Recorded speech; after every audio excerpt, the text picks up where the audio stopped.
Trou is die begin van 'n reis. Een wat dikwels vol hoop en drome begin. Maar na die trouklokke stil word, wag die werklikheid, kompromieë, uitdagings, misverstande en dieper liefde as wat jy ooit gedink het moontlik is. Trou is nie perekoop nie. Neem jou saam met die eerlike en soms snaakse en soms pynlike verhale van huwelike. Die mooi en die moeilik. 'n RSG Bekbazaar waar ons oop kaarte speel oor hoe dit regtig is om saam te leef.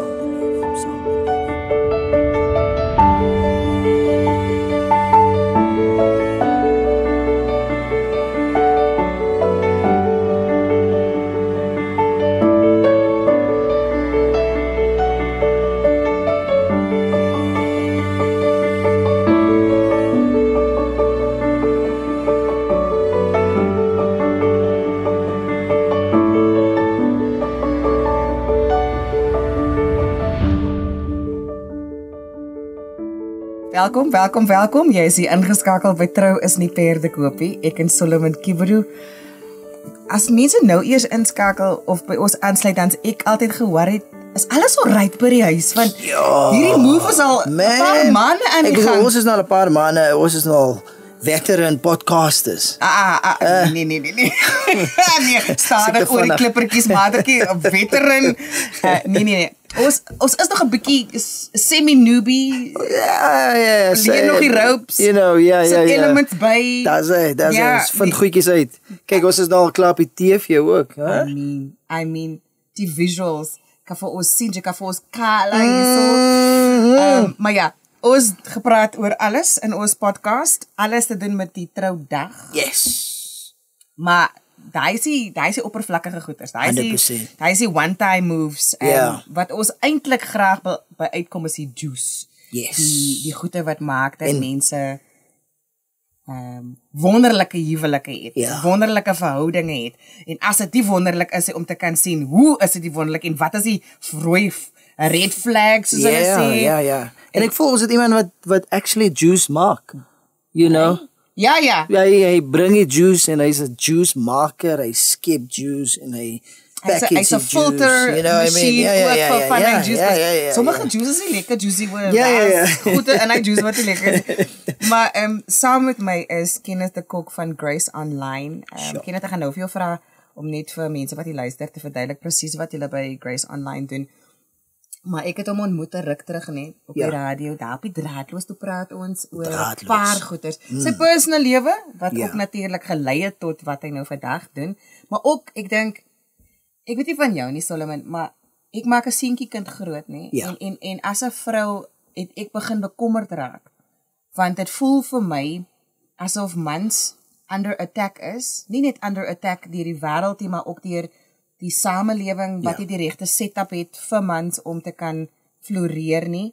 So nou het ek gewonder, maar nou hoe gaan ek 'n seentjie kind grootmaak in hierdie wêreld? Want soos wat die pastore ook verduidelik, het ken dat ons het gepraat met pastore 'n ruk terug oor tradisies. En die wêreld het verander. En die wêreld het verander wat die huwelik betref. Yes. En al die goeie so hierdie man nê. Ja. Hy's daar in die trenches, hy werk met mans. Wow. En maar voor ek my bietjie te veel reek, vertel jy vir ons van Grace Online. Eerstens hallo en welkom. Louise, Solomon, dit is lekker om saam met julle te wees. Ek kyk hoe lekker julle kuiere gesels en ja, dit is regtig amazing. Ja, so by Grace Online is ons hoof fokus om manne te help om vry te kom van pornografie en seksuele verslawing. So dit is 'n tamaletjie, dis 'n taai ene. So ons praat elke dag oor hierdie goeters. En ek dink deel van die proses is om manne te leer om regtig weer man te kan wees, jy weet. Vertel my hoe daai begin, Kenneth. Hoe begin 'n mens so ek wil net sê maatskappy nie, hoe begin jy net daai gesprek? Hoe besluit jy in 'n paar ouens so 'n gemeenskap? Waar begin 'n mens en hoe begin 'n mens? Ja, dit kom eintlik maar uit my eie persoonlike storie uit, Solomon. Ja, ek is 'n predikant of ek sien myself as 'n ek dink regtig sien ek myself as 'n predikant. My heilhout gebreek het afgeval al lankal. So ek laat die heiligie. So ja, ek het hierdie issue gehad met pornografie gesukkel terwyl ek in 'n gemeente gewerk het vir baie jare lank. En weet jy wat is die ergste van alles? Ek het in hierdie gemeente het ek mense gehelp met dwelmverslawing. So ek het eintlik gesoek om mense te help om vryheid te kry van hulle eie van my eie demons af, as ek dit so kan sê. Jy weet, maar ek het gefokus op 'n ander tipe verslawing of al die ander tipe verslawings en eintlik het geworstel die diep binnekant in my eie ding. Dis waar my proses begin het. Baie interessant. Maar ek dink want ek ken die storie, so vertel jy 'n bietjie vir Solomon 'n bietjie meer detail, want ek dink enige iemand vir Solomon en die luisteraar hou by. Ja, want dit is in my nederige opinie nie een van ons kan klippe gooi nie. Want ons het almal een of ander verslawing. Van die verslawings is aanvaarbaar in die samelewing. Mense frons nie te hard as hulle hoor jy drink dalk 'n bietjie te veel op die naweek of jy het 'n bietjie te veel champagne by die jaareindfunksie genuttig. Dis amper asof daai okay is, maar dis ook verslawing. Niemand kla as 'n man 18 ure 'n dag werk. Almal sê ja, jy is besig om vir jou familie, maar dis ook 'n mate van verslawing, want dit is uit balans uit. So ek dink as jy nie omgee nie, as jy net so 'n bietjie breë trekke kan verduidelik uit jou eie storie, want dis 'n ander ding wat my ook altyd fascineer. Uit die gelowige gemeenskap uit. Ons is so geneig om mense wat sou maar nie glo nie, vinnig op hulle foute te wys, maar in ons gemeenskap is daar geweldig baie vergrype. En baie keer mense wat ons nooit as ons na hulle kyk sou kon dink nie. Ja, en die probleem van hierdie ene is hy's glad nie sigbaar. Jy kan sien as hy 'n ou bietjie te veel gevat het oor 'n naweek of as hy sukkel met allerlei ander goed. Ons gesnuif het kan ons sien, ja. So ja, ek het met hierdie ding self gesukkel en baie jare dit weggesteek en ek weet hoe dit voel om 'n dubbel lewe te lei.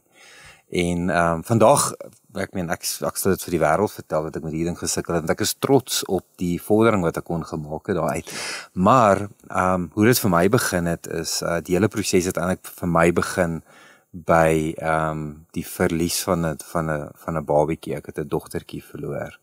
Ja, dis diep dinge. Dis baie seer. Dis baie seer om jou dogtertjie in jou arms vas te hou en haar liggaampie is leweloos. Jy weet, en as jy dit was 'n in utero dood gewees, so sy was stillborn gewees. So 31 weke wat baie ver gevorder was. So ons moes haar laat begrawe het en die hele ding. So daai event 21ste Junie 2012 het my lewe in flarde geskeur. En ek het geworstel met hierdie probleem vir baie jare voor dit. Nou ja, dit was vir my 'n seer ding geweest, maar na dit, weet jy, daai pyn, daai verlies, daai wat die seer van dit het veroorsaak dat ek al hoe meer probeer het om te ontsnap van daai seer. Kyk, enige verslawing gaan maar eintlik net daaroor om te ontsnap. Dis maar eintlik net 'n ontsnappingsmeganisme. Dis 'n manier om weg te kom van die pyn af en om lewe nie te face nie en nie om die lesse te leer nie. So na daai event het dinge in my eie lewe begin uitspiral vir maande aaneen. Vir 6 maande het dit vir my net onhanteerbaar geraak, regtig baie taaf. So daai was die beginpunt gewees. En so 6 maande na dit toe ontmoet ek iemand wat mense help spesifiek met hierdie spesifieke probleem en toe het ek die persoon gaan sien en gaan erken dat dit die probleem is waarmee ek sukkel en daar het my pad begin. So dit is hoe hierdie hele ding op die lappe gekom het, hoe ek begin het met dit. Weet jy, daai jare, nou praat ons van 2012, het was pornografie dit was nie iets wat mense oor gepraat het nie. Jy het nie eens geweet daar's 'n ernstige probleem daai jare nie. Maar daai tyd het ek besluit ek wil mense help met hierdie ding omdat dit vir my meaning gee in my eie lewe en dit gee ook meaning aan daai baie seer diep verlies. Wanneer het jy geweet jy het 'n probleem? Weet jy, ek het eintlik vir baie jare geweet. Ek dink ek het hoërskool het ek eintlik al geweet ek het 'n probleem, maar nou praat ons van nee, wag, jy's nou hoërskool, hoe meen jy dan nou? Jy's nou voor 2012. So van watter probleem praat ons? Ja, so die pornografie stories kom al van jare terug af. So die ding was vir my 'n probleem gewees. Dit was deel van die rede gewees hoekom ek 'n verhouding met die Here begin het, want ek het verligting, ek het verlossing gesoek. En dit het nie vir my net so gebeur nie. Jy weet, so ek het my hart vir Here gegee in 1996, die vorige eeu al. Jy weet, en toe het hierdie ding my al geplaas. So wanneer het ek geweet dis 'n probleem? Ek dink iewers op hoërskool, miskien 94, 92 iewerste, maar ek het niemand gehad om mee te praat nie. Ek kon nie my ouers sê nie. Ja, as iets regtig en veral nie in die Afrikaanse gemeenskap ons praat hier oor hierdie ongemaklike goed nie. Kenneth, so So jy ontmoet die persoon, ek wil eens weet waar jy die persoon ontmoet het en jy gesels en jy, belê en sê vir hom waarmee jy sukkel. Wat is die stappe dan daarvan af? Gaan praat jy dan met jou vrou? Ek neem aan jy het nog 'n vrou van ek sien net trouring aan. Die huwelik dit oorleef? Die huwelik dit oorleef. Maar ek bedoel, nee, kom ons gaan nog nie huwelik nie. Waarna toe gaan jy van daar af? Nadat jy met die ou nou lekker gesels het en jy nou oopgemaak. Jy voel al klaar bietjie relieved van dis soos 'n berg van jou skouers af. So wat weet jy die eerste, so ek het hierdie ou gekry en ons het hom gekry om 'n konferensie te kom aanbied by ons rehabilitasieorganisasie wat ek bestuur het op daai stadium. So hy het sy hele seminaar aangebied, die hele dag oor hierdie ding en daai aand, toe gaan face ek my vrou en toe sê ek vir ek het hierdie probleem. Dit is eintlik die eerste persoon vir wie ek vertel het. En dit was nogal dit was eintlik die krag van daai konferensie waar hy dacht dat dat soveel dinge wakker gemaak binne in jou in die konferensie dat jy besluit het. Nou vandag sal ek dit nie voorstel nie. Ek dink dis die beste plek om te begin is op jou vrou liefie. Waar is haar nommer? Ek wil haar gou bel. Ek het gou ietsie op jou. Moenie dit so doen nie. Mens moet hierdie ding mooi hanteer. Want want dis obviously 'n skok. Jy weet, ek was al ridder op 'n wit perd gewees en alles het mooi geloop en alles het mooi gelyk en jy weet en hier kom hierdie ding uit die bloute uit en ek het geen idee gehad hoe om daaroor te praat en wat nie. So Solomon, dit het haar lewe in flarde geskeur. Dit was 'n majestueuse impak. Vandag verstaan ek baie beter hoe lyk daai eerste oomblik van impak. Maar daai jare het ek nie geweet nie, ek het nie leiding gehad nie. Die tweede persoon vir wie ek vertel het was die ou wat die konferensie aangebied het.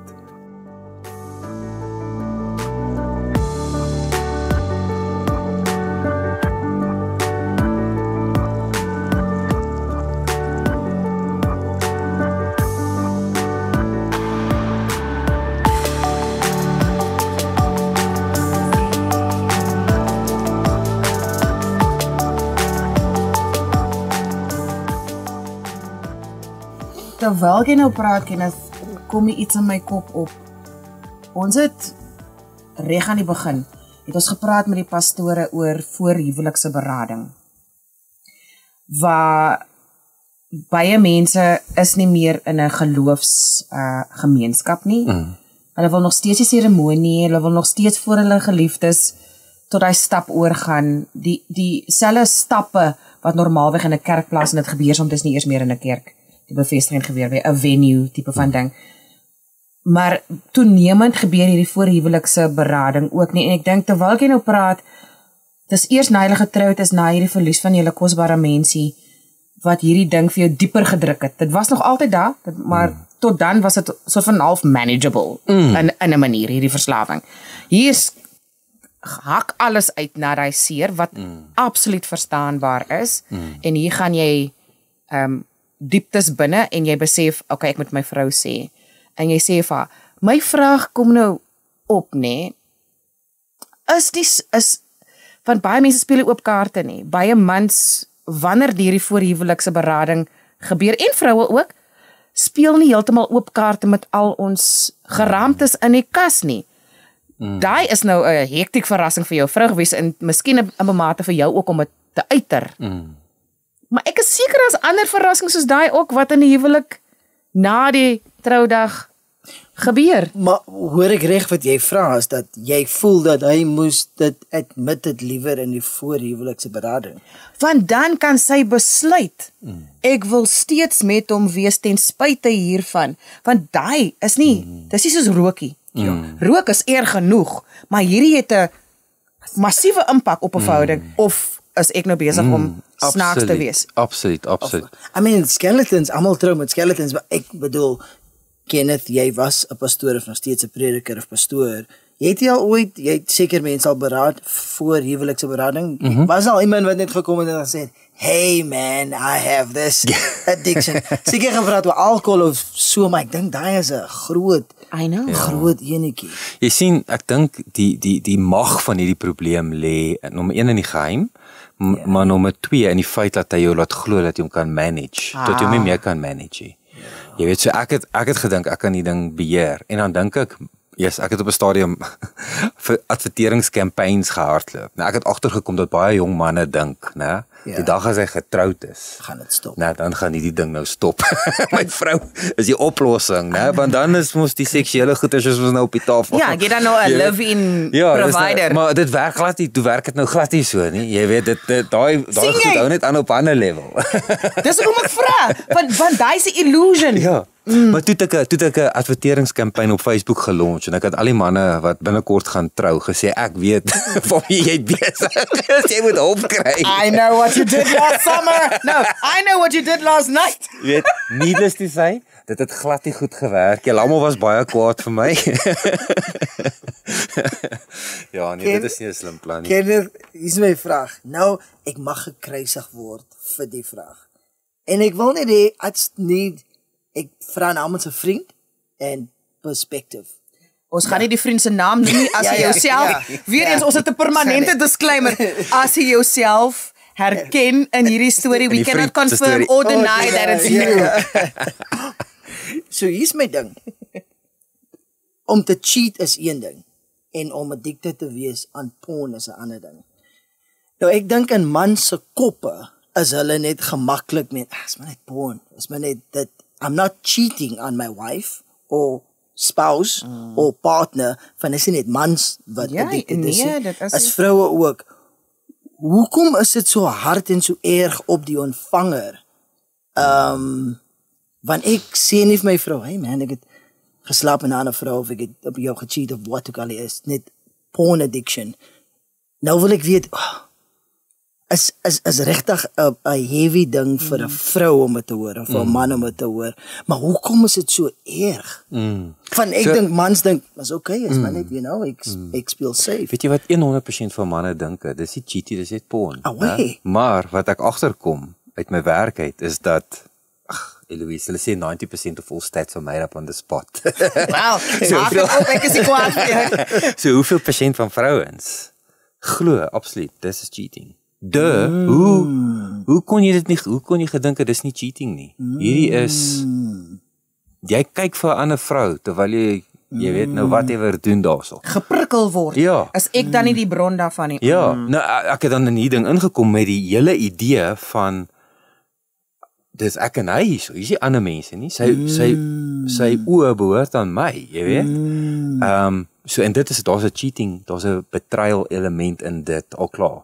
So ek sien dit nogals gereeld, né? Dat vrouens aan die een kant is absoluut, obviously is it cheating. En die manne is soos in, mag ek dan nie met iemand anders te geslaap nie? Maar weet jy wat is die rede hoekom maak dit so erg om jou vraag te antwoord? Ek dink ons as menslike wesens, ons homo sapiens, ons is kreature van waarheid. Waarheid is vir ons baie baie belangrik. En lig in die skrif is lig en waarheid synoniem. Nou as ek in 'n ding ingaan hierso, né, wat seksueel eksklusief veronderstel nou is om nou die kontak te hê en goed. En daar's 'n ander prentjie aan die ander kant wat ek nie van weet nie. Dan is dit 'n baie diep betrayal, 'n baie diep verraaiing ding wat plaasvind in daai oomblik. En vrouens het 'n sesde sintuig maar ek dink daai sesde sintuig word ook gebaseer op die hoeveelheid en die intensiteit van die waarheid wat ontvang is. Nou trou ons. So ek vertrou my sesde sintuig. Hierdie ou is regtig lief vir my. Nou kom dit 6 maande of 'n jaar of 10 jaar later uit. En weet jy, die een ding wat ek ook besef het is dat die impak van daai oomblik rippel deur in die siege en die wese van 'n vrou. Gaan hy so terug deur elke goeie memory. Die skade wat oor 15 jaar geakkumuleer is. Het op een oomblik 'n impak en dit gaan net terug en dit gaan net terug en dit taints every positive memory tot by troudag. Nou verstaan ek wat 'n dag gebeur en hier gebeur en daar. Nou maak al die goed as jy besluit vir my sin en in 'n oomblik is dit soos in ek weet nie meer of kan ek my sesde sintuig, my gut feel vertrou nie. So dit gooi die vrouens heeltemal onderste bo. Jy weet, vir ons as manne, vir my ook, logies, maar dit was die cheatie. Dis net porn kyk, jy weet, ek moes nie om iemand anders te geslaap hê. Maar aan die ander kant is dit my hele wese was gebou gewees op grond van daai commitment dat ek jou enigste een sal wees tot die dood ons skei.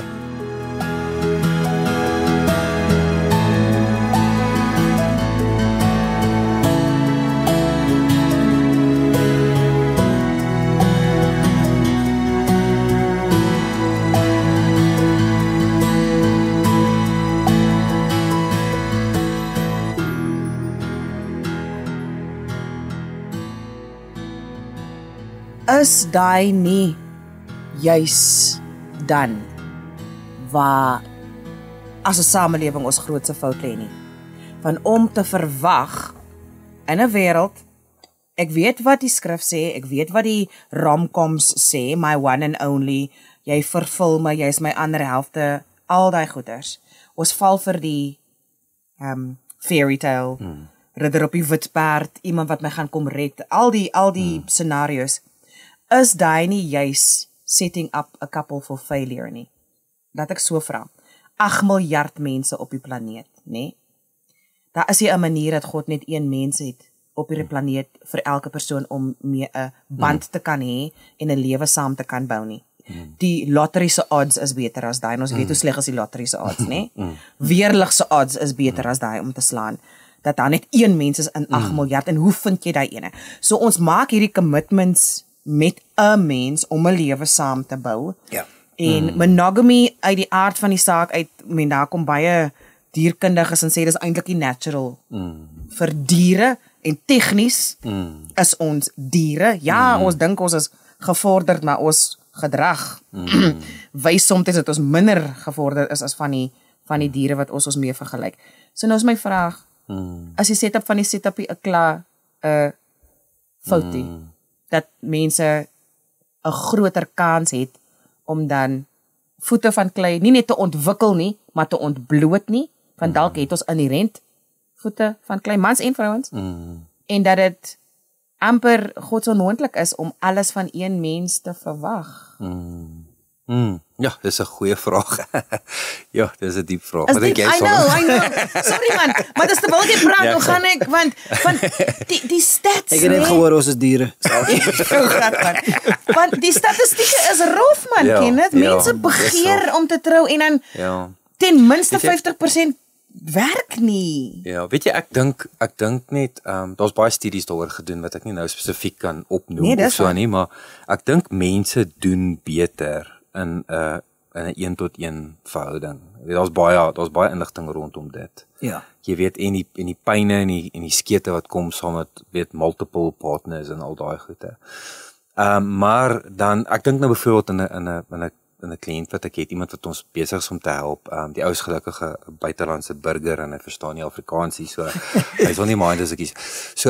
So hierdie persoon het 'n kind by iemand anderste en hy is in 'n verhouding met sy vrou. Nou vir hierdie ene is hy lief, ek is lief vir haar. Sy vrou of vir my vrou. Ek is lief vir my vrou. Maar ek is verlief op daai ene. Oh, wow. En nie een van die twee vrouens kan die ander een obviously hanteer nie, maar nou het hy 'n babatjie daar. Ek is lief vir my babatjie, maar ek's verlief op die babatjie se ma. En hierdie kant het ek 'n mamma met 3 kindertjies, maar ek vind haar glad nie seksueel, jy weet, stimulerend of aantreklik nie, want ek kry, weet jy kan imagine die chaos, jy weet. Dit klink sommer net op van my vraag is dan nou, excuse me, verlief en lief? Hoe werk dit? En Nee, waar? Die vrou, hou vas. Ek staan by jou hier. Ek staan by jou. Ja. Ja, dis sy woorde. Ek dink daai ene is die Engelse woord is infatuation. Wat is dit? Obsessie, behep. Ja, hy's behep aan daai kant. En obviously daai is nou hy geniet dit op 'n vreeslike lewe. Alles is lekker daarso. Maar aan hierdie kant is die commitment. Maar hierdie kant is die vrou wat vir hom sal veg en sal vir hom en daai ene is die vrou wat as hy nie doen wat sy sê nie, dan dreig sy hom met ek gaan vir die hele wêreld vertel ek het jou kind en rand hom aan en slaan hom en alles is intens hierdie kant. Hierdie kant is die geweldige gevaarlike setup. Jy weet waar hy aangeraak en in hierdie kant is die veiligheid. Maar obviously is hierdie vrou ook sy's net so opset met die ander. So hy is in ek moet terug aan huis toe wat in 'n ander land is. Maar waar gaan bly ek? Ek kan nie by haar bly nie, want dan is hierdie en hy's 'n redelike bekende persoon. Ek kan nie by haar gaan bly nie, want dan gaan hierdie ene vir die wêreld vertel ek het 'n kind daar en dit gaan my besigheid en al my goeder beïnvloed. En ek kan nie by haar gaan bly nie, want hier is ons 3 kindertjies en ek lief. So ek dink dit vat hom ure 'n dag net om daai inligting te prosesseer, want hy's lief vir hierdie kind, dis sy kind. So mense kan nie dink, jy weet daai natuurlike dierlike instink. Ek dink wel dis waar. Ek dink Eloise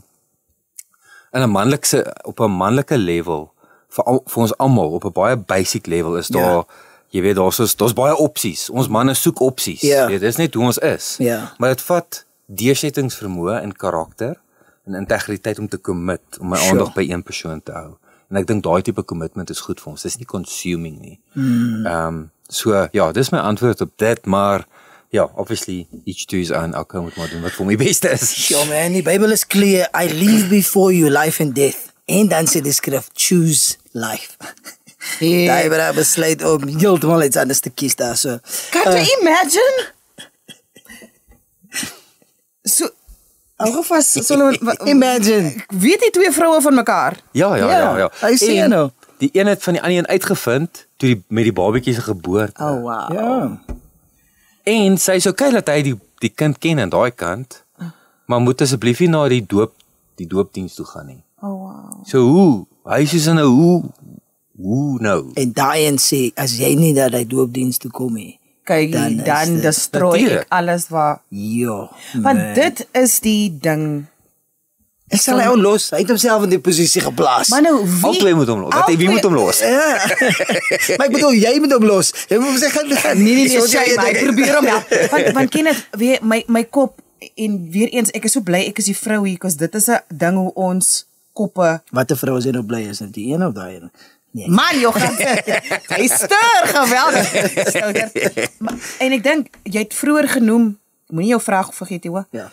Jy het vroeër genoem van vroue se sesde sintuig en se ons is klaarblyklik hier, ons rol is die tuiste skepper, die environment creator, so ons maak seker dat alles optimaal is vir die gesin, so daai hele kontras van die man moet kan op 100 meter terwyl hy hardloop prooi kan gooi, so sy brein is op 'n ander manier ingestel, soos wat die vrou se wese op 'n ander manier ingestel is, so daar's baie meer van 'n attachment aanslag, so dis hoekom 'n vrou so hard ruk, want haar hele wese is verweef in die verhouding, in die huis, terwyl 'n man half 'n bietjie een kant staan, 'n bietjie detached is.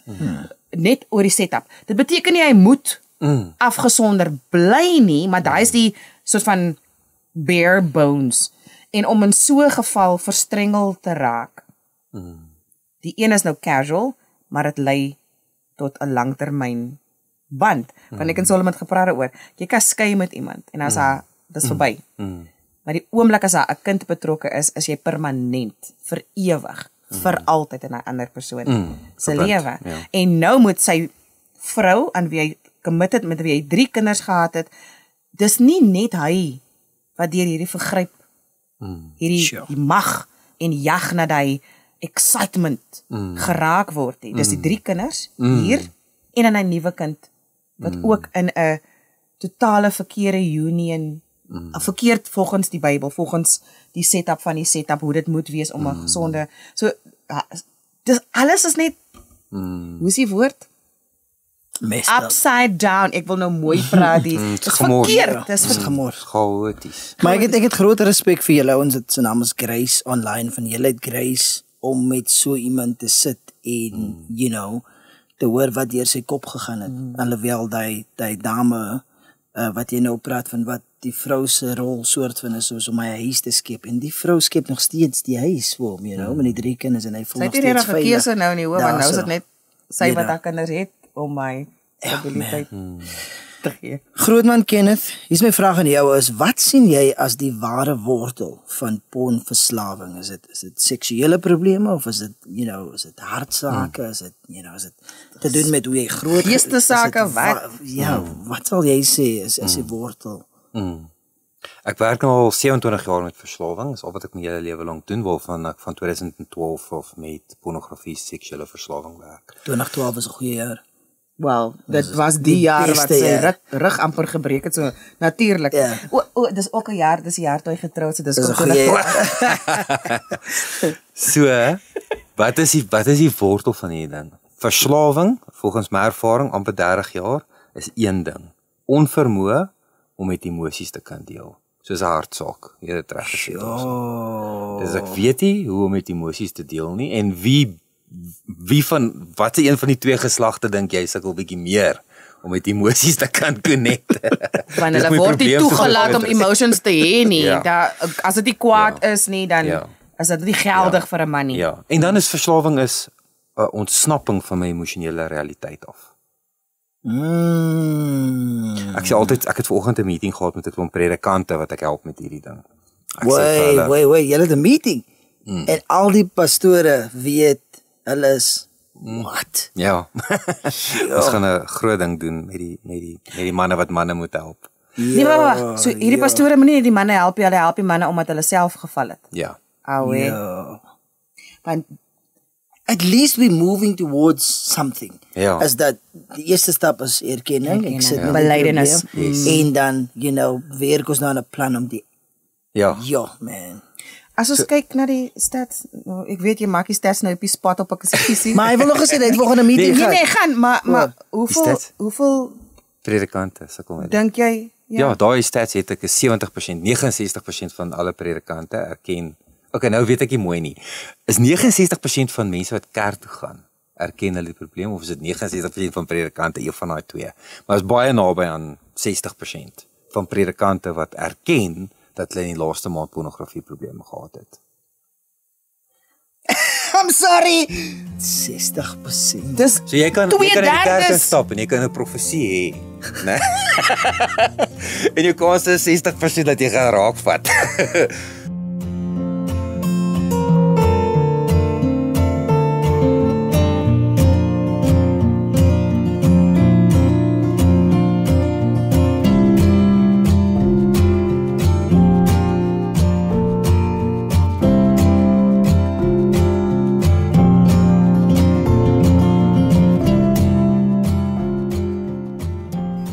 So kennis, wil jy vir my sê, Terrible. iemand is daar op die preekstoel, nê, wys vinger vir sy gemeente.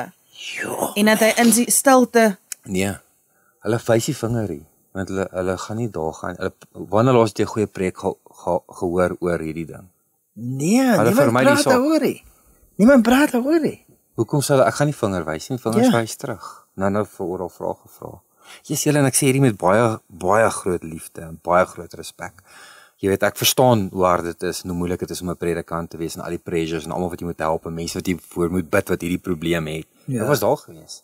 Ek ken dit. Ja, so dit is 'n ernstige probleem. Ja, ons het nou 'n program en 'n proses begin uitrol om kerke te help. So hier's Ons help die pastore eerste. Daai sit ek nou wel gevra. Obviously word die ding gedoen in die stilte en die donker. Ja. Mense praat hieroor. Ja. Die feit dat julle pastore kry om te begin praat daaroor is 'n groot wen alreeds. Ja. Hoe kry julle dit reg? Weet jy, ek het met die paar manne wat ek vanoggend ontmoet het, né? Ek het self hierdie issue. So ek werk alles wat ek vir mense leer om te doen, doen ek myself elke dag. En omdat ek nou so gevorderd is en soveel mense help, ja, moet ek baie keer na 13 jaar moet ek baie hard aan myself werk. Ek sê vir mense, definitief 13 jaar, ek is die jaar 13 jaar getroud. Get it. Yes. So, ek sê vir mense, ek moet hierdie goeie, want as ek in hierdie ding inval, is dit honderde mense wat seer kry. Sure. So ek het vir myself toe ek begin voel. Hierdie jaar het ek die grootste temptasies gehad wat ek nog ooit gehad het na 13 jaar in hierdie lyn. Ek is ook nie bang om dit te sien. Ek sê dit vir al my mense. Sure. Ons het nou 2 weke terug het ons 'n nuwe meeting gehad. Daar was omtrent so 90 koppels op die meeting gewees. Ja. En toe hulle vir my sê aan die einde, "Kennis, wat dink jy van die meeting?" Toe sê ek, "Jesus ouens, ek het groot temptasies. Ek sukkel met hierdie ding, maar ek doen my werk elke liewe dag. Ek is nie bang om dit te sê nie. Ons almal het temptasie, almal mense." Jou vraagie was, so ek het predikante gaan kies wat ek my masker gaan afhaal het week vir week. So maandag het ek 'n ou, dinsdag het ek 'n ou, woensdag het ek 'n ou, donderdag het ek 'n ou, vrydag het ek 'n ou. En ek sien hierdie mense vir 3, 4, 5, 6 jaar. Elke week, elke maandag, dieselfde ou. So dis jare wat ek my masker afgehaal het en my hart ontbloot het. Gesê ek sukkel met dit, hier is my struggles, hier's wat ek is, dis wat in my lewe aangaan. Wat gaan in jou lewe aan? En eventually dan kom my veiligheid in en hy begin sy masker afhaal en sê, ek het dieselfde probleme. Dan sê ek, okay, great, kom ek help jou. Hoe kan ek met jou op pad stap? Ja. Dis jare. Dis die ding Solomon nê. Wat my nou hierso so opval en waarvoor ek nou hierso so dankbaar is. you cannot take somebody somewhere you've never been. Dis een van my grootste probleme met terapeute, wat uit die boek uit terapie doen, wat dalk nog nooit getroud was nie, dalk nog nooit hierdie verlies van 'n kind was nie. Ja, jy kan 'n hipotetiese gesprek voer, maar daar's iets so powerful, deur self daai pad geloop het. Jy kan sê ek weet. Ek weet hoe voel jy, ek weet wanneer jy voel jy gaan knak, en soms net die deel van jou storie is al klaar die wegwyser. Dan hoef hulle nie nog deur die hele proses te gaan wat jy deurgegaan het nie, maar as jy nie vooruit is op die pad, kan jy nie wys waar is die slaggate, waar gaan jy van die pad af, is jy van die pad af, want die probleem is, ons kan nie onsself sien nie. Ons dink ons het beheer, dis ons een groot fout, dink ek steek my hand op, as mens, ek dink ek is in beheer, en dan so nou en dan kry ek 'n lekker reminder, nigel, jy is glad nie, jy kan nie op jouself staat maak, om jou uit te lig, om jou hand, jy kan nie, dis waar die community, die gemeenskap, die fellowship vandaan kom, en ek dink, wat vir my nou so hier opval, Solomon, om te hoor, nie net, natuurlik, ons weet almal het geraamd is, maar om te hoor dat hierdie mans bereid is, om in die lig te gaan staan, met hulle donkerte. En ek kan nie vir jou sê hoe baie mense doen dit nie. Hulle sukkel aan een in hulle stilte in hulle huise. Dis wat ons so baie praat van as die deure toe gaan. Ons weet nie wat tussen paartjies ooreengekom is nie. So ons sien iets in die openbaar, maar agter hy geslote deure. En agter hy toe deure is selfs hier binne in jou hart. Watter agreements het jy met jouself gemaak oor hoe jy gaan wees in die wêreld? Niemand weet daai buite jy nie. Totdat jy nie kan, soos kinders sê, daai masker gaan afruk. Want ons is of besigheidsmense, of in die kollig, somehow, somewhere. So jy dink, jy kan nie iets sê nie, want dan gaan mense, jy gaan nie aansien verloor, en ons almal mik vir hy aansien. So, het hierdie pastore enigstens 'n begeerte om oop kaarte te speel met hulle gemeentes? Ek dink eventueel sal ons daarby uitkom. Maar ek dink, as jou werking gedrang is, dis taaf. Ek weet. So ek dink ons gaan daarby uitkom. Ek sal dit nie, jy weet, ek sal nie hulle forceer om dit te doen nie. Hoe lank het dit vir jou gevat? Het jy oop kaarte gespeel? Ek het gesukkel. Ek het baie gesukkel voor ek op hierdie punt kon kom. Nee, dit was vir my, dit was omtrent so 7 jaar. In my eie herstel, so wat is dit? 12 plus 6, is 18, 19.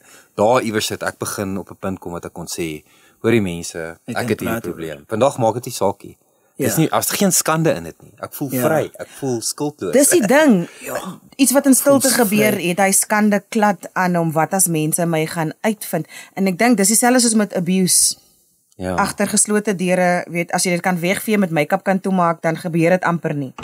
Wat vind jy is van die goed wat mense vir hulle self sê, en vir al die mans met wie jy werk, oor hoekom hulle dit stilgehou het, of hoekom het dalk nie tot op 'n sekere punt so 'n groot probleem vir hulle was, dat hulle vir hulp moes soekie. Wat is van die verskonings? Want jy weet, ons praat onsself in gate in.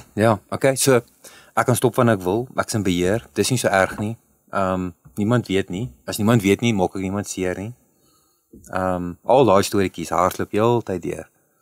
Dieselfde storie, oor en oor, vir almal van hulle. Rarig. Ja, daar's net 10 verskillende sulke gedagtetjies wat hulle vir hulle self sê. Sê my gou, hoe speel skaamte en skuld 'n rol in mense se vasgevang wees in hierdie siklus? Skuldgevoel en skaamte is die dryfveer van, dis die emosies wat hierdie ding dryf. Ek dink dis die belangrikste, dis die kern van die addiction. Nou het ek gesê, inability to deal with emotions, onvermoë om met emosies te deel. En daai is die twee hooflede van die bende, wat die ding in plek hou. Van mense gaan my verwerp. Niemand sal vir my lief wees as hulle weet wie ek regtig is nie. Ek is nie goed genoeg nie. Al daai dinge. Baie belangrik. Die skuldgevoel. Ja, dis die dryf, dis waar dit gaan. Hoekom praat ons so min oor hierdie in die kerk? Hoekom is dit steeds na al hierdie jare so 'n amper taboe onderwerp, terwyl dit toenemend is in ons gesigte? As jy net kyk na, Solomon, as jy kyk na advertensies, seks is vir die laaste 20 jaar omtrent die hoof manier om iets verkoop te kry.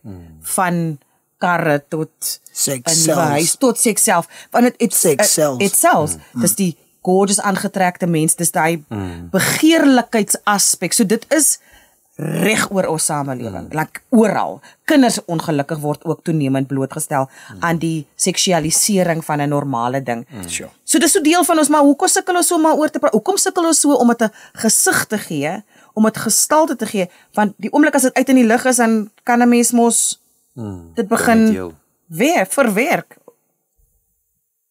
Wat is die rede? Is dit vrees? Is dit my skuldgevoel, die skande? Hoekom werk die skrifversie wat sê confess your sins to one another that you may be healed? Sure. Hy sê nie forgiven nie, hy sê that you may be healed. That you may be healed. Ja. Confess your sins to one another. As ons nou praat van emosies, wat die kern is, hoekom beoefen kerke nie hierdie beginsel wat sê bear one another's burdens and so fulfill the law of Christ? Hoekom doen ons dit nie? Vertel my van jou laste. Jy weet, maar nou gaan sit ons woensdae-aande, donderdae-aande in 'n groepie of 'n selgroep of homeskel. Ja, en dan teach ons hier rook uit die mense uit. Ons teach vir. Ja. Maar niemand en dan sê hulle, okay, aan die einde het julle gebedsversoek waarvoor, okay, bid soms vir almal. Maar as jy daar so jou hand opsteek sê dit gaan terrible sleg met my. Dan kom hulle met die vye blaartjies en kom ons bid net vir jou. Nie my meer vertel af van, ek weet nie wat om te doen nie. Ja. Ek weet nie, ek dink is hierdie meganismes. Vye blaartjies. En So goeie vergelyking. Ek dink aan die einde van die dag dis jy's die punt. Sure. Is om hierdie shared brokenness build stronger bonds than shared beliefs. Ja. Hoor. Nee. Herhaal. Ja. Asseblief. Herhaal. Ja.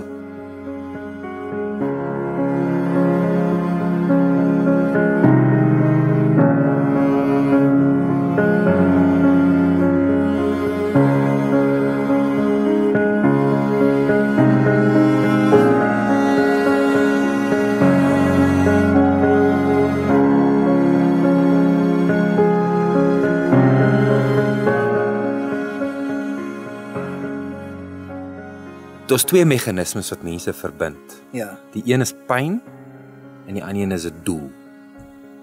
So shared brokenness build stronger bonds than shared beliefs. Ek kan sê daai werk in my verhouding en in die sin dat daai oomblikke wat jy regtig jouself ontbloot met jou partner of jou struggles waarmee jy gaan. Dit bring ons eintlik nader aan mekaar as wat ons mekaar vingerwys en skel. En sê weet jy wat, ek sukkel regtig met dit. Ek sukkel om te hoor vir wat jy sê en verwag van my, you know. Ek dink daai bring ons soveel nader aan mekaar en ook dis waarvoor ons werk. Ons wil 'n huis koop, ons wil dit doen, ons wil daai doen en so I Mag ek jou agree vra? with what you are saying there. Daar's healing in dit. There's healing. Kan jy though? Want dis wat ek sien van 'n vrou wat begin praat met mans, wat 'n manskind groot met maak, wat die wêreld sien vanuit sy oë af. Kan jy so weerloos wees met jou vrou?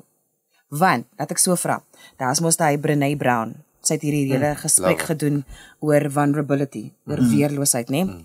En toe praat sy oor dat skaamte een van hy drivers is hoekom baie mense nie vulnerable kan wees nie. Sy gedog sy praat oor shame en toe praat sy op die ou einde oor vulnerability en 'n massiewe dit viral gaan hy TED Talk, nê, en baie boeke goed soos Atlas of the Heart wat fantasties is wat verduidelik dat ons 87 emosies het, nie net 2 of 3 wat mans byvoorbeeld. En baie mense, nie net mans nie, Is honger 'n emosie.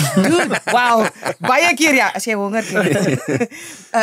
Ons kan omtrent net tot sê nou maar maksimum 5 tot 10 emosies verbaliseer en as 87 want alles het nuance. Ja.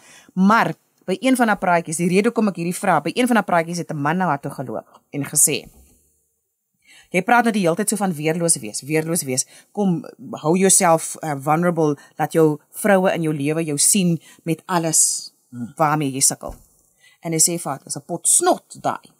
Want wys ek vir my vrou ek is nie die man op wie sy kan leun en kan staat maak nie, kan ek in haar oë sien hoe val ek in haar aansien. Sure. Dan met die twee, want ek is die ridder op die wit perd vir haar. Sure. So waartoe gaan ek? Sure. As ek moet wys ek sukkel. As ek die woorde moet uiter, ek sukkel. So kan sien sy wil dit nie hoorie, want dit mors haar hele model of the world op. Ek is al klaar bang om dit te sê, nou seker vir my brasse daar om die vuur, en grantos vir mekaar, en niemand, soos jy sê, nobody steps in om my regtig daarmee by te staan nie, want hulle weet nie. So my vraag is, ek weet jy noem dit nou hier, maar hoe maklik is dit vir jou om voor jou vrou te staan en vir haar te sê, ek weet ek is die leier hier, maar ek het nie al die antwoorde nie. Kyk, ek dink dit was nou definitief in die eerste 2-3 jaar van ons getroud wees, nie? Maar ek dink dit het jare gevat. Ek dink hier by jaar 7 of 8 dink ek my vrou het begin agterkom. Ek is nie daai of ek is nie die ou in die stuk soos die ouens sê nie, en daar's soveel dinge waarmee ek sukkel en struggle wat dit ook makliker toegemaak het. Makliker gemaak het om myself te ontbloot en te erken, aan haar, en dit nie, dat sy dit dan gebruik in wanneer ons stry, dat, jy's anyway nie man genoeg nie van dit en daai. Wel, dis die vrees wat mans het. Dis 'n groot vrees, dat sy weer terug gaan gooi. En sommige vroue doen dit. En definitief. Het was daai safe space wat ons geskep het, maar ons het ook gegaan na iemand toe, wat ons nie, iemand het vir eendag gesê dat sy gaan nie net vir berading as jy op die einde is, van die wat ons doen, ons wil skei, sy het haar mind opgemaak, ek het my mind opgemaak, en nou gaan sien ons iemand, en dan die pastore, soos jy het kleine mind opgemaak, kom praat hulle met my. Jy was aan elke dag, hoekom gaan jy nie vir 'n relationship hygiene was? Nou en dan nie. Ja, so het was cool vir ons, van ons is op 'n goeie plek, en ook het te doen, ook, nie net in 'n safe space met mekaar, maar ook om iemand, 'n pastoor wat sit met foute wat miskien vorige aan porn gekyk het, maar dit was 'n lekker space om daar te sit, en ons kon oopmaak, en ek dink dit was nie maklik. At first, it was not at all. Hoe leer julle mans daar by Grace Online om daai space te inhabit, want dis nie 'n natuurlike in ons samelewing nie. Van ek dink ook albei moet daar wees, die man en vrou. Van dit baie jy help met die man en hy gaan praat met die vrou, en die vrou weet ook nie regtig wat om te maak na daai inligting nie. En dis hoekom ons saam met iemand gaan praat het, sodat ons leiding kon kry. 100%. Ons het 'n pyk model, en dit werk, dit werk soos 'n bom. Is so wat ons doen is, en hierdie is jare se ervaring. As die manne inkom, nou het hy 'n probleem, hy gaan sy vrou verloor, hy gaan sy familie verloor. Sy rug is teen die muur, hy het 'n ultimatum gekry. Maar nou begin ek met hom te praat oor daai sake van die hart. Wat gaan hier in die hart aan? Hoe voel jy? Jy weet, en hy begin dit met my oop te maak en met my te share. Dis waar ek is, en hy begin daai kwesbaarheid te geniet, en soos wat hy kwesbaar is, begin die lig in te skyn. En dan as hy bietjie oopgemaak en dan bring ek hom tussen 'n groepie ander manne wat gewoond is om dit met mekaar te doen. Ek dink dit is eintlik bietjie meer normaal vir manne om met mekaar te kan share. Hulle doen dit anyway om die braaivleis, al grant hulle met mekaar, hulle wys die emosies. En sy 'n paar happe in dit, dan praat hy oor alles. Ons het 'n begeerte om met mekaar te kan connect, om die vuur te sit, voordat ons môre moet hardop en ding met die klip moet gooi. Om die vuur te sit en te praat van waar is die dinosour en waar is die gevaar en wat gebeur by die huis en is jy okay? Ons het 'n manier om ons het 'n begeerte om met mekaar te kan praat en te kan share, om community, 'n common unity te kan bou. Waar ons saam is, ons is saam in dit. Jy weet, en jy gaan deur dit en ek gaan deur dit. En dis wat ek getraai het met my vrou, en dit het great resultate, sy is lief vir my. Jy weet, nou doen ons almal dit doen, dan doen almal dit, en dan kom almal terug, en nou almal het elke 'n ander storie. Daai is die Grieke om elke dag by mekaar gesit het en gepraat het en gefilosofeer het oor die lewe, maar op 'n emosionele manier. Maar dit doen ons met die manne en ons doen dit met die vrouens ook. So porn en sexual addiction is nie 'n verhoudingsprobleem nie. Dis 'n individuele probleem. Dis 'n man probleem wat nie met emosies kan deel nie, en 'n vrou wat nie met emosies kan deel nie, as dit nou vrouens is. So dit beteken nie die verhouding is stukkend nie. Dis nie die verhouding wat die fout is nie. Dis ek my vroeër gesê dis 'n hartprobleem, is nie seksueel is. So nou almal wil die twee paartjies inbring. Maar as ons die twee paartjies inbring, dan sorteer jy moet vir elke ou individu hulp kry, en dan as al twee partye begin sterker raak, dan bring ons hulle saam. Dan begin ons die verhouding teen ons. Waggo. baie inligting. Nee, ek is nie vies vir die inligting. Ek wil net gou dan weg. Die rede hoekom ek stop is iemand wat hier luister wat vas oortuig is die oomblik as sy haar man vang met porn of haar boyfriend of partner of wat ook al, as 'n tickets vir die verhouding. Want jy sê nou, dis nie 'n verhoudingskwessie nie, dis 'n individuele kwessie. Maar dit het tog 'n massive impak op die verhouding. Ja, so hoe is dit nie 'n verhouding nie so nie? Ja. Help my. Ja. Ek weet hy praat Afrikaans, maar my brein is 'n goeie vraag. Ja. Is 'n goeie vraag. Die rede vir die pornografie kom nie uit die verhouding uit nie. Dis wat ek wil sê. Goed. Ja, en die antwoord vir die pornografie is nie verhouding nie. Dis nie omdat die vrou te veel of te min of te niks of te nik. Dis nie en alle vrouens dink by the way. Dis hoekom ek vra. Wat is fout met my? Hoekom nou my? Ek sê nie vir my nie. Ek wil sy prized possession wees. Ek wil hê hy moet fight vir my hart. Maar alle vrouens dink, "Jessie, ek is nie," en dit is waar daai waarde impak kom. Ek is nie goed genoeg nie. Waar was ek? Hoekom doen hy dit as ek dan hier is? Daar's 'n waarde impak daar. Maar die issue kom lank voordat die verhouding begin het. En as vrouens dit besef dat hy daai probleem gehad het lank voordat daai ewen ontmoet het. Ek vir jou wat genoem het hoërskool in die hoërskool daar. Sê my gou, het jy al iemand gehad wat al by die man en vrou het porn addiction? Bitter min. Ja. Bitter min. Ja, daar's 2 of 3 wat ek aan kan dink. Maar vir vrouens is dit 'n baie of die wat ons aan bloot, want daar's redelik vrouens wat ons al probeer help het en gehelp het. Maar dis 'n heeltemal ander dinamika met vrouens. So meeste geval as 'n man en 'n vrou dit saam doen, altyd 'n probleem daarmee. As die man vir die man as hy die hulp kry en hy begin emosioneel met haar te connect, dan hou dit op. Dan gaan dit weg.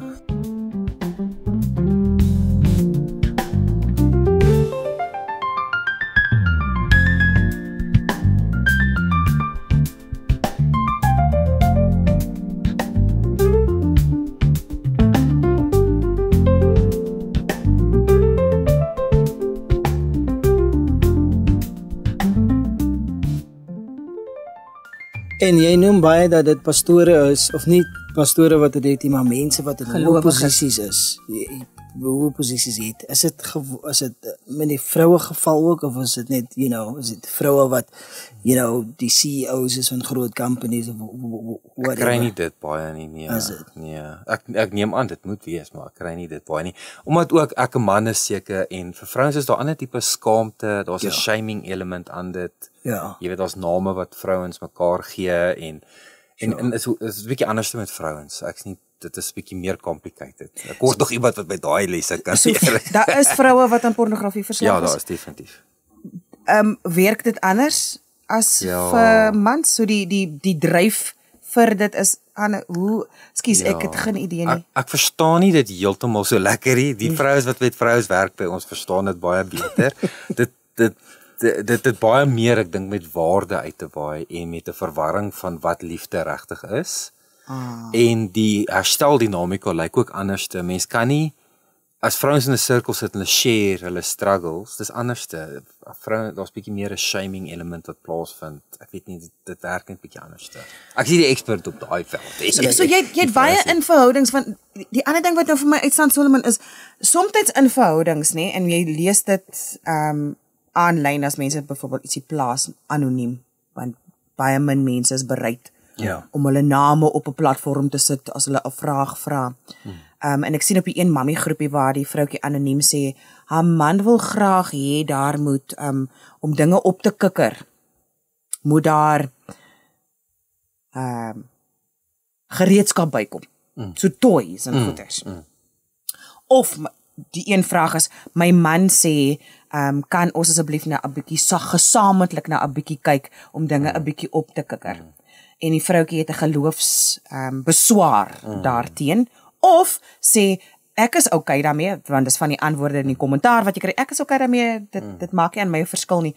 Wat is die gevaar vir paartjies om eksterne maniere in te bring in die verhouding om dinge bietjie te laat herleef? Wat ook al, 'n nuwe baadjie. Jy weet mos, nie almal weet, dis die ander ding wat gebeur in ons samelewing. Uit ons geloofs oriëntasie uit word ons net gesê om seks te vermy. Maar baie min van ons word opgelei in gesonde seksuele verhoudings. Hoe lyk 'n gesonde seksuele verhouding tussen 'n man en 'n vrou? Wat's aanvaarbaar, wat is nie? So dis baie moeilik vir 'n paartjie om dan ooreen te stem oor wat gaan ons toelaat tussen ons en wat nie. En ek dink dis een van die redes hoekom hierdie so 'n probleem is wanneer dit in die lig kom, is 'n vrou neem aan haar gelowige man gaan nie tot daai uiterstes toe gaan om gestimuleer te word.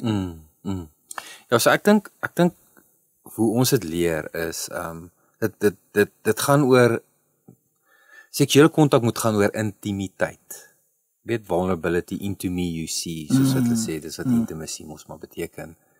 En ek dink as daar intimiteit is, nie net fisiese intimiteit nie, emosionele intimiteit, dan is die ervaring baie meer vervullend. So ek is glad nie 'n voorstander van gereedskapstukke en die goede nie. Ag jy kan net maar toys nou, ekskuus. Ek het gesoek vir 'n behoorlike Afrikaans. Het jy behoorlike Afrikaans gehad? Die probleem met dit is dit gaan vir my oor intensiteit. Jy weet, dit gaan oor die intensiteit van die belewenis. Dis myself te ding, ja. En die intensiteit kan nooit genoeg wees nie. Daar's nie vervulling in dit nie. Dis vir my gevaarlik. So wat is die gevare as dit begin gaan oor intensiteit is van waar ons sit af is die gevaar tot wat is die prys, die kwesbaarheid, jy weet, en praat ons regtig met mekaar, kommunikeer ons met mekaar, of vat ons 'n quick, vinnige way uit om met die goed te deel? My tweede laaste vraag aan jou is, wat het jy persoonlik geleer uit al die stories van mense waarmee jy gewerk het, iets wat jou lewe verander het? 'n ding wat ek deesdae aankou, ja, ek kry sulke openbaringkies en dan hou hulle vir my vir maande lank. Sure. Is en dit kom eintlik uit ons gesprek laas jaar uit.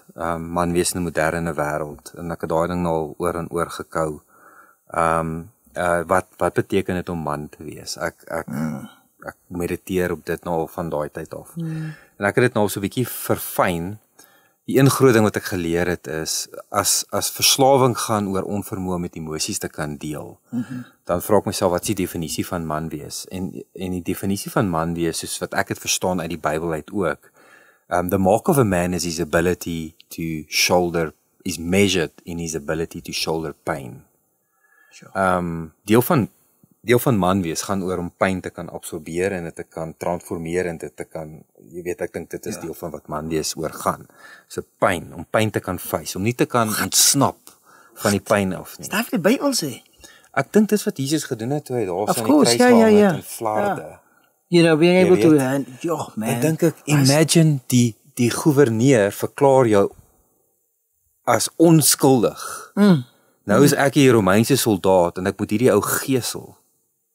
En hy is onskuldig. Hoe doen ek dit? Ek moet iets hier die binnekant, die haat die binnekant moet ek uittrek en ek moet dit in daai lat insit en hom slaan en die bloed spat oor my gesig.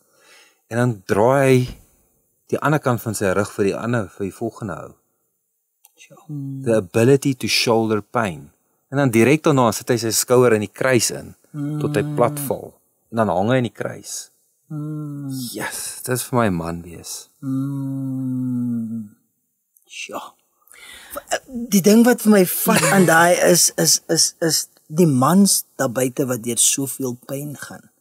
En kyk hier wat sê die skrif, the ability to shoulder pain. Maar ek dink jy moet dit toemaak. Ek dink ons moet dit deel. En ons moet saam met mekaar daai lief wees vir mekaar. Gemeenskap inkom. En die ander ding, ek dink ons gaan 'n volgende gesprekkie hier vraag aan die laaste vraag. Die ding wat vir my toenemend sigbaar is. Ja. Nie net mans nie. Maar ook ons vermy pyn. Ja. Ons dink en iemand het dit nou eendag gedoen the inconvenience of relationships. Wanneer jy verhouding aangaan, is daar ongemaklikhede. Jy gaan soms iemand sien terwyl jy glad nie lus is nie. Jy gaan 'n date hê met 'n vriend en jy het nou net gehoor jou projek is gekansel of jy het dan moet jy nog steeds pitch up. The inconvenience of community. Ons almal dink net, my chommies gaan net daar wees, hulle gaan net opdaag vir my en dit gaan net easy wees. Ons verwag, omdat ons in hierdie mikrogolf wêreld is waar vinnig aan, vinnig af. my man werkie kwaai, ek het 'n ander opsie. My vrou werkie, ek voel nie meer daai liefde nie, ek het 'n ander opsie. Ons het hierdie transactional verhoudings waar ek gee iets, ek kry iets en ook het ons vergeet van die diepte wat gebou word wanneer ons gesamentlik deur goeders gaan. Ja. So hier aan die einde van hierdie eerste gesprek en ons gaan nog weer met jou gesels want hier is te veel wat ons wil weet. 'n boodskap van hoop. Want hier's iemand wat hier luister wat regtig deur 'n dal van doodskade weer gaan met hierdie kwessie. Dit is hard op hulle, dit lê swaar op hulle gemoed en dit hy verhouding hang aan 'n draadjie. Vir watter rede ook al. Wat 'n boodskap van hoop het jy? Jy het nou al met soveel mans en paartjies gepraat en jy kan 'n noot los of net 'n gedagte los met iemand sodat hulle net die volgende tree kan neem. Want ek dink as ons die volgende tree kan neem, en die volgende tree, dan kan ons moontlik aan die einde van die pad kom. Ek het 'n boodskap van hoop en ek gaan hom gou vir jou wys. Asseblief. Nou sien ek net my airplane modus aan, maar ek wil gou hier uitkom. Die persoon het vir my 'n boodskapie gestuur so rukkie terug. Dit was nou gewees, dalk kan jy hom nou sien. Nee, ek gaan nie kykie. Nee, kan maar kyk. Môre Kenneth, ek hoop dit gaan goed met jou. Ek wil graag iets met jou deel oor my skoondae. Ek is vandag presies hoeveel? 10 jaar skoon. 3653 dae. 3 skrikkeljare ingesluit. Ek onthou nog die dag toe ek en my vrou jou by die kantoor oorkant die Bunny Park besoek het. Daarna die kerk in Benoni toe by vriende hulle in Pretoria en toe by Midstream se kerk en daarna was alles aanlyn. Ek onthou ook die ouens en 'n klomp name wat hy noem hierso wat begin het saam met hom. Jy is die een wat vir my gehelp het om 'n reguit pad te loop en sonder jou sou ek nie nou hier gesit het en trots op myself kon wees nie. Ja. Dit was alles te danke aan ons hemelse Vader wat deur jou met my gewerk het. Baie dankie. Hierdie gaan nie oor my nie. Die boodskap van hoop is, hierdie persoon is se sexual addiction was ongeken groot en hoog gewees. The most unlikely candidate. Ja. En hy gaan 'n onderhoud met my binnekort doen wat ek bietjie gaan opneem en dit in ons gemeenskap beskikbaar stel oor hoe hy sy lewe omgedraai het, hoe hy veg vir sy vrou se hart vandag nog. En hy's nie 'n jong man nie, maar so 'n lang lys van goeders wat hy gedoen het wat hy nie moes gedoen het nie. Toe hy sy storie aan sy vrou vertel het en vir haar om vergifnis gevra het, toe het ons die ambulans op standby. Sy vrou die pen so geklik. Ek het gedog sy gaan die pen gebruik as 'n wapen. Ja. Dis my boodskap van hoop. Die boodskap van hoop is genesing is moontlik. Daar's 'n gemeenskap van manne daar buite. Dit hoef nie by ons te wees nie. Ja. Maar mens moet daai spasie skep. En dit is beskikbaar vir elkeen van ons. Ons kan gesond word van hierdie probleem af. Oh man. Solomon, ek is so emotional nou, wanneer ek dink die hele institution is under attack. Die hele huwelike verhoudings, mense dink toenemend hulle kan op hulle eie oor die weg kom. En hierdie boodskap van Kenneth en net die gesprek met jou Kenneth, dankie vir jou openhartige deel, want ek dink ons gaan iemand se lewe hiermee red. Ja. Ek weet dit, ek voel dit hier in my binneste en dis die hele idee wat ons het met Trou as die Perekoppie, ons wil hy veilige plekkie skep waar ons oor hierdie moeilike goed gesels, waar ons al die maskers afruk, en nie afruk om seer te maak nie, maar afruk om te gaan, ek en jy, ons is saam in hierdie game man, niemand van ons ons skip nie die struggles nie, ons kry nie, niemand het alles nie, niemand kry al die struggles, al die joy nie, ons almal kry so 'n lucky packet, en dan maak ons hy pakkie oop en dan gaan ons, maar ek wil wat hê wat Solomon het. Nee, as jy wil hê wat Solomon het, dan moet jy doen wat Solomon gedoen het, of jy moet deurmaak wat Solomon deurgemaak het om te kom waar hy is, nee? Maar ek wil ook net sê dat, is maklik om dit te luister en vinnig te oordeel, maar ek dink dat ons moenie vergeet om vir mekaar te bid nie, vir jou partner te bid nie. Absoluut. En gereeld vir mekaar te bid. En daar te wees van jy weet nie, ek weet nie waarmee my partner sukkel nie, sy weet nie waarmee ek sukkel nie. Sodat wanneer die oomblikke kom, wanneer hy voel hy wil bietjie oopmaak en vulnerable wees, dat julle harte is al klaar reg en gereed, omdat julle saam bid en vir mekaar bid. Dis dit vir vandag. Stuur vir ons 'n e-pos Eloise by rsg.co.za. Yes. Klikkie onder man, like en subscribe. Waar wil jy wees? Dat ek nooit kan vergeet of as jy kan hoor elke Dinsdagoggend as ons 'n nuwe episode vir jou het, dat jy dadelik die notification kry. Doen wat jy moet doen om nie 'n volgende Trou as die pere koop mis te loop nie, hoor. Oh ja, Dala what you must. Lekker julle.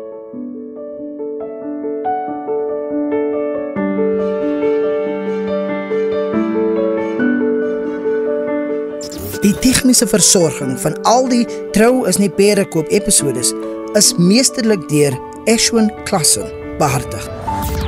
Dankie meneer vir jou magic wand.